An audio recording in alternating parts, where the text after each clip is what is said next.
गुरुगणेशाभ्याम नमः। हमारे पुराण जैसे शिव पुराण सिर्फ शिव जी का चरित्र नहीं है। पुराणों से हमें बहुत कुछ मिलेगी जानकारी, जैसे कि मंत्र साधना कैसे की जाती है।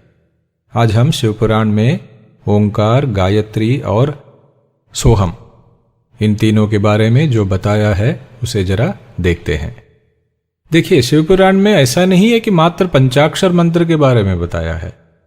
मंत्र साधना में आप कहां बैठकर मंत्र जाप कर रहे हो, यह बहुत ही महत्वपूर्ण है।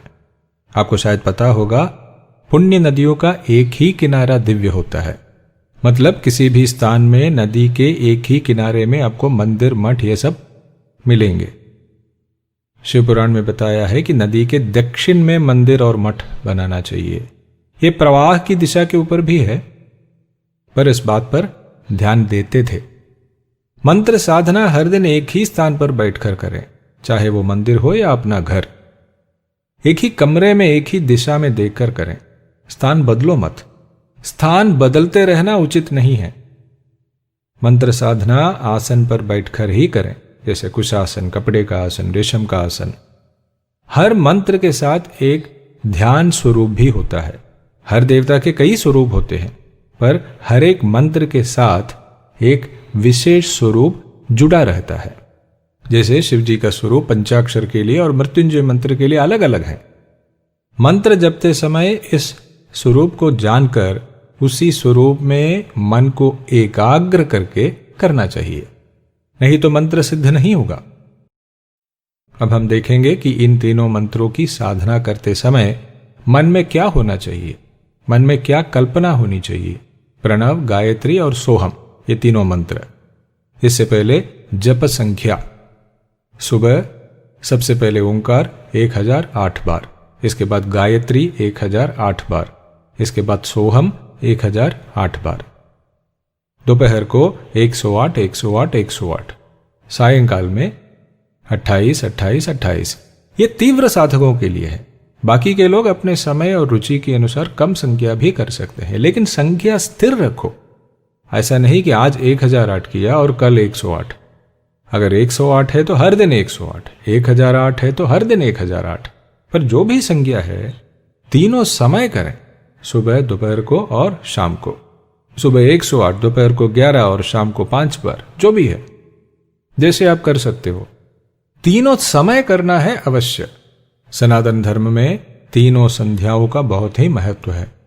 जो कुछ भी करोगे तीनों संध्याओं में करो। स्तोत्रों में देखो, त्रिसंध्यम यः पठेन नित्यम लिखा रहेगा। इस विधि को हमें वापस लेकर आना है अपने जीवन में। तीनों कालों में संध्या या पूजन या मंत्र जप या स्तोत्र पाठ, जो कुछ भी करोगे तीनों कालों में करो। जो भी करोगे प्यार से करो, अनुराग से करो, उमंग से करो, यंत्रवत मत करो। सर्वान् देवान् नमस्कृत्य स्थिर बुद्धि स्थिरासनः। कोई भी मंत्र जप करने से पहले न केवल उस मंत्र के देवता को, आप जितने भी देवताओं को जानते हैं उन सबको मन से प्रणाम करो।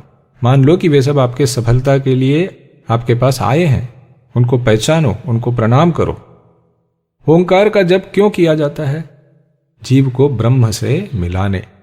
इसलिए सन्यासी जन केवल ओंकार का ही जप करते हैं। उनको और कुछ पाना ही नहीं है, और कोई अभिलाषा ही नहीं है। जीव की शक्ति, जीवात्मा की शक्ति सीमित है। परमात्मा में ऐसी कोई सीमा नहीं है। अपने आप को परमात्मा के समान शक्तिमान बनाने के लिए ही साधना करते हैं। ये धीरे धीरे होता जाएगा। संत महात्माओं को देखिए, वे अद्भुत कार्यों को कर सकते हैं। कैसे? क्योंकि उनमें शक्ति आम आदमी की तुलना में कई गुना है, जो वे भक्ति से और साधना से पाते हैं। मानव की सीमाओं को लांघने ही साधना करते हैं। साधना करके देखो, कोई भी, न केवल मंत्र जप, कोई भी आध्यात्मिक साधना, पूजा पाठ, आपको पता चलेगा आपकी प्रतिष्ठा, मान सम्मान, आज्ञा शक्ति, ये सब बढ़ते जाएंगे दिन ब दिन। ओंकार का जप करते समय आपको कल्पना करना है कि ब्रह्मा की सर्ग शक्ति, विष्णु की पालन शक्ति और रुद्र की संहार शक्ति, ये तीनों ही आपके अंदर विद्यमान है और मंत्र के हर उच्चार से बढ़ते जा रही हैं। गायत्री की अगर आपकी दीक्षा है तो आपको देवी का ध्यान भी अवश्य ही मालूम होगा। उस स्वरूप में मन को एकाग्र करके जाप कीजिए। अजबा जप, यानी सोहम का जप, इसका कुंडलिनी योग से संबंध है। मूलाधार से प्रारंभ होकर 6 चक्रों में क्रम से विद्येश, ब्रह्मा, विष्णु, शिव, जीवात्मा और परमेश्वर, इनके सान्निध्य को महसूस कीजिए। न केवल शरीर में, सिर के ऊपर भी ब्रह्मरंध्र से प्रारंभ होकर एक के ऊपर एक इन्हीं 6 स्वरूपों को महसूस कीजिए। हर बार सोहम का जप करोगे तो जीवात्मा को परमेश्वर से मिलाइए। शरीर के अंदर जितनी शक्तियां हैं उन सबको, उन 6 शक्तियों को सिर के ऊपर जो शक्तियां हैं उनके साथ मिलाते जाओ। हर बार जप करोगे तो शरीर के अंदर की शक्तियां सिर के ऊपर की शक्तियों से मिल रही हैं, ऐसी कल्पना करो।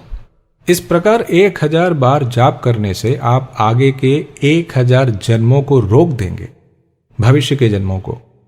जन्म क्यों लेते हैं? प्रगति करने।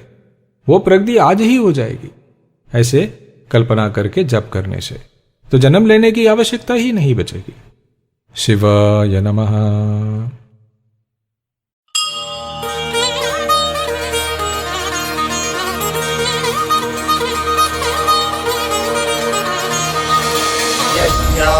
यज्ञाधिश्रेष्ठतमं कर्म